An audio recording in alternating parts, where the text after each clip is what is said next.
அந்த அரபா கொடியவன் நான் தாய் தந்தை பேர் தெரியாதவன் நாடு நகரை இழந்தவன் அண்ணமா தமிழ் மகன் பிறப்பு உரிமைகளை என இழந்தவனாச்சே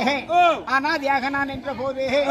அந்த துரியோதனன் ஒரு அங்கு தேச மனுமுடியை கொண்டு